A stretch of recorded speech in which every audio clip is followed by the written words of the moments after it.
What's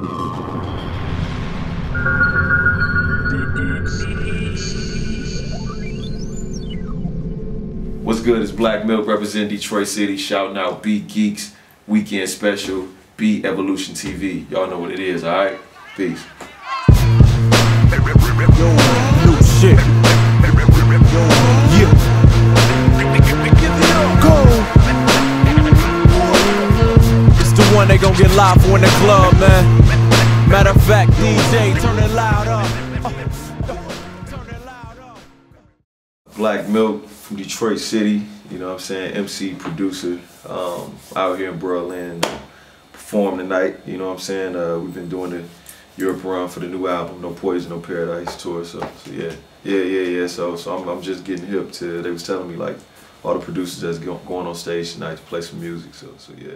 That's the thing about the beat scene and the whole new beat era, beat generation, whatever you want to call it.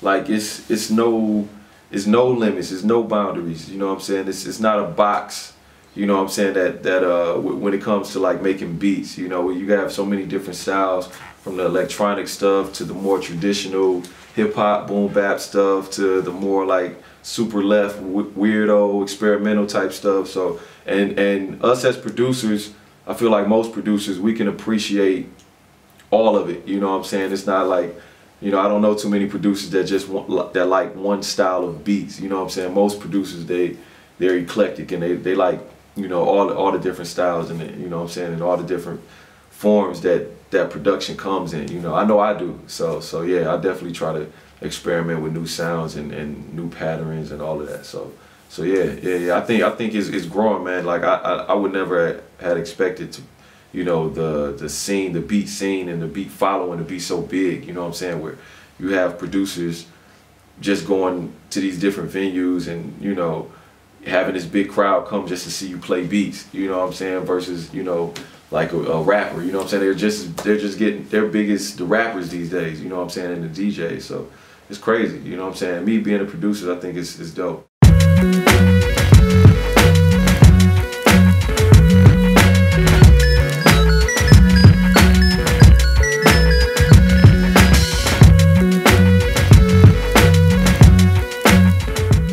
It's already pretty big in my eyes. It's not necessarily commercial, you know what I'm saying? If you're talking about mainstream and commercial, yeah, I think it definitely could get to that level, you know, sooner than later. But yeah, I feel like it's already, you know, a huge following, you know what I'm saying? It's a lot of young producers, you know what I'm saying, young talented producers, beat makers that's getting into it every day. You know I get hit up from a lot of younger producers, you know what I'm saying, that let me know like that I'm an inspiration to them, which is kind of crazy. It make me feel kind of old, but it's still dope, man. You know what I'm saying, that what I'm doing right now can inspire like 17, 18-year-old, you know, beat makers that's coming up right now. So I think it's just going to keep growing and getting bigger, and it could definitely hit to that commercial mainstream status. Yeah, that's the thing. You never know, because it evolves so much. Like you look back at kind of like how it started in 90s or you could go all the way to like 80s hip-hop production and how it was real fast and up-tempo and more party driven. Then, you know, the tempo slowed down during the 90s, mid-90s, and it got a little more dirtier, and you know, the samples, the jazz samples came in real heavy.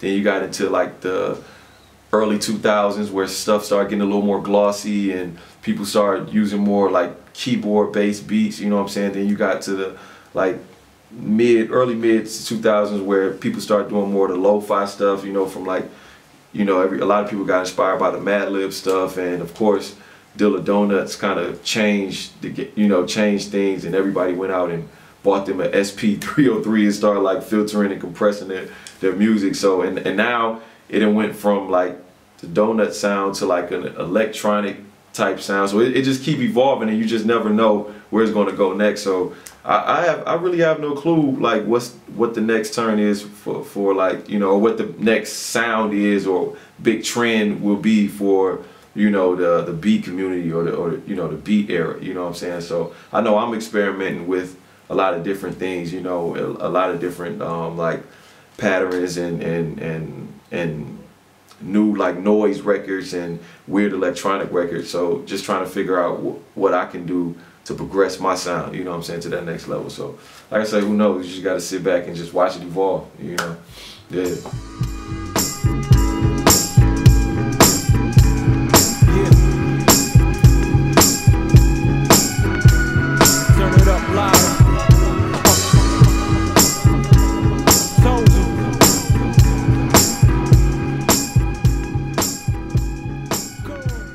You know, you get in a certain energy, and you're gonna easily get a cohesiveness throughout the project. You know what I'm saying? Because it's majority of the time it's gonna be one brain that's controlling everything. So you're gonna get a sound, no matter what that sound is. You're gonna get this cohesive sound. So I think, you know, that's why most of the albums that I love are either producer MC albums or albums that were made by one producer, you know what I'm saying, and an MC, you know what I'm saying, an MC that only had like 1 or 2 producers. So because it just gives it one full sound versus having like 5 or 6 different producers, and it's just everywhere, you know, sonically it's everywhere. So yeah, I think it's better, you know what I'm saying, to have is, you know, less people in the studio as possible. Of course, you know, you got the people like you got, of course, like Kanye, you know, on a mainstream level, you know what I'm saying, he kind of kicked that door open. Havoc, you know, from Mobb Deep, you know, he's a really dope MC producer to me. Of course, Dilla, Pete Rock, you know what I'm saying. Then if you want to look like today, more current, you know what I'm saying, you got people like Rock Marciano, he's one, you know what I'm saying, like he's a ridiculous producer, MC. Oh No, Alchemist, you know what I'm saying. So it's a lot of cats out there. It's funny because I feel like most of the music I listen to, you know, especially hip hop music I listen to, is most of the time those projects are producer MC type project, you know what I'm saying. So yeah.